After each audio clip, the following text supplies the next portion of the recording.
What's up, everybody? We are back. John Delarose here. Delarose.com. That's DELARROZ.com. I am a #1 best-selling author and an award-winning comic creator. And if you like my thoughts on comics, I have my links in the description below. Would appreciate if you would check out the books and support the channel that way.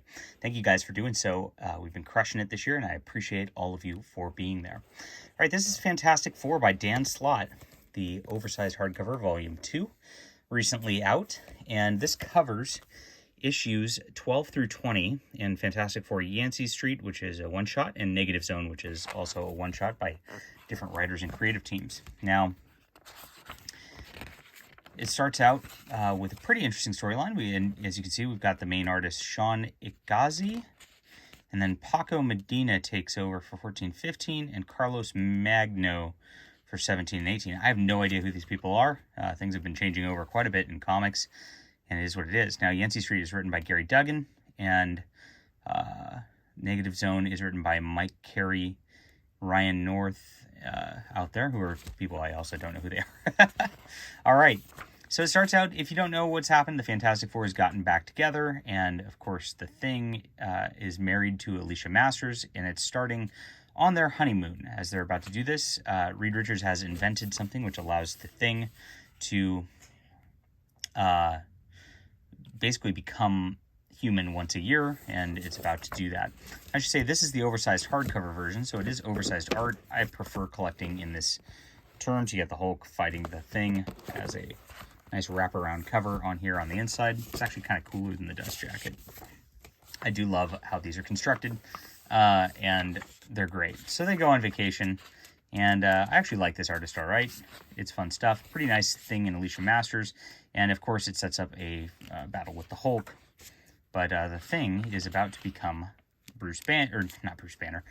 Ben Grimm, and it's a big problem. Now it turns out the Hulk's being controlled by the Puppet Master, who's upset that Alicia married the Thing and wants to kind of make things difficult for the Thing. So I actually really like the drawings of Alicia Masters here. She looks fantastic. Anyway, good stuff. So this is a pretty fun little storyline, enjoyable. I actually really liked the first 3 storylines of Dan Slott's run, which I didn't really expect to do as it came here. And then everything kind of changes. The art style really changes quite a bit. It's kind of odd here. Not quite yet. It's about to. And the Fantastic Four is about to go out into space and renew sort of what they were doing in their original mission. And so Reed's setting this up with the team, and they've got the Marvel 2, their ship's called, and they blast off. Now this is where it starts to kind of go weird. You start this whole issue with all these superpowered beings who you don't know who they are, and they're this fighting team, and they do this, like, forced diversity thing, which makes me have a headache just thinking about it. And I've noticed this is the new trend in order to add this in there without actually, like, being, quote, overt about it. You get 2 women, and then they call each other baby and darling and sweetie repeatedly, even though there's no reason for it. And, of course, when you're flying through the air having a fight, you probably wouldn't be saying that over and over again. And of course, nobody else in the entire book talks like that. It's just them, just to be the lesbian couple, just to show off. This is for sure a lesbian couple. Give me golf claps for these background characters who don't matter and you don't care about. Anyway, the Fantastic Four crashes here, and this is another lazy trope, which, gosh, this, I almost gave up on this at this point. It's back to that, like, their origin wasn't really the origin you thought it was. Surprise. Sort of trope. And basically this whole world exists as like an alternate dimension sort of thing, and they invented these cosmic radiation superpowers to defend from the Fantastic Four, and they shot those into space, and it turns out that they created the Fantastic Four by doing that. So this world, which like thought the Fantastic Four was going to destroy them through all that, actually did create the Fantastic Four, and it was not an accident. This is what happened. They've also got, all these people have these like soul bands too, where they have like have soulmates for some reason. And this lady is Johnny Storm's soulmate for some reason. And they joke about it throughout the rest of the book in kind of an unnatural fashion. But it's just like another lame origin retcon, which I'm so sick of. And it's dragged out and decompressed for so many pages. I think this is like a 5 or 6 issue arc, as they it turns out there were people who were made bad in the experiments, and of course they're ugly monsters. They were forced underground, and the thing, resonates with them. And eventually they blame the Fantastic Four, and everybody starts to fight the Fantastic Four. And even though they've been fighting hard, and there's been insurrections and all that for like 5 issues, I really don't like the art through this, too. I just think it's kind of on the lazy, cheesy side compared to what it was in the first volume. It just doesn't quite look right. Looks like they did that thing where they cheap out after the first arc. They've got you hooked on the story, they hope. And it's pretty rough.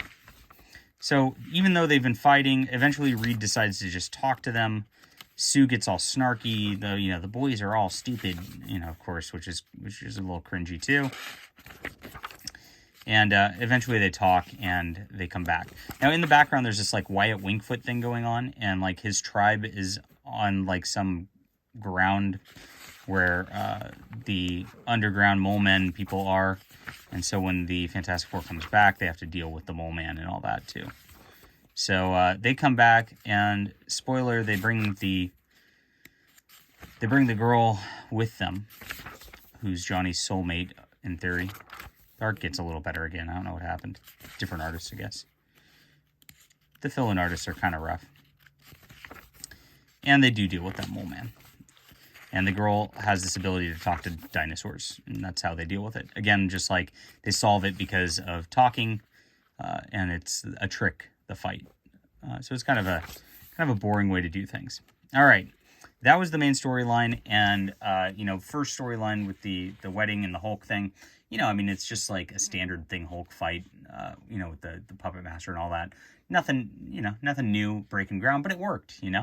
And then we get this whole Yancey Street thing where the Thing finds out who's like tagging things in Yancey Street and goes back in time and actually figures that out based on one of Reed's devices and decides it's actually an A-OK thing. It was kind of a cute story. That's the Gary Duggan work. Then the Negative Zone book has 2 different stories in it.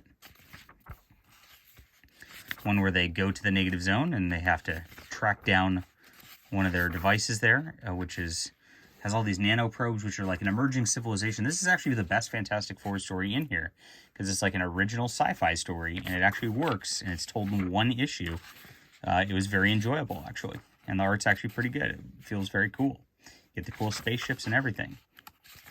And that's about all there was to it. A very simple story, straightforward story, no twists, no like this is actually their origin, nothing weird about it. Fantastic. I forget who wrote this, who drew this. Like I said, I didn't know who they were. It was Mike Carey. Oh, I do know who Mike Carey is. That makes sense. And Stefano Casilli. So they did a good job on that. And then Dan Slott made this group called the Fantastics, which showed up in the first volume. And they're basically a knockoff Fantastic Four. And it's kind of a joke thing. And this is a story about them arguing on how to proceed with what they're doing with their building. And it's kind of stupid. And just don't care about these characters. So that's the way it ends.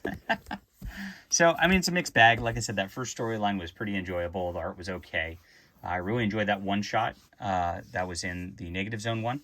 And the main storyline of this is just really cringy. It's got everything lazy writing I've seen in modern comics, and it's got decompression. It's got fake origin. This is actually how their origin went, which I really hate when they do that, which has been overdone with every character at this point in the Marvel Universe. And it's got the forced diversity, annoying stuff too. The art also takes a nosedive during that point. So while this run started out pretty good, it really just pooped real quick. So 6.5 out of 10, again, for the first story, which was pretty good. And that one shot, which I really enjoyed. I thought that lifted it up enough to where I didn't hate reading it because of that. But the rest of it was a little rough. All right, hit that like and subscribe button. We'll be back soon.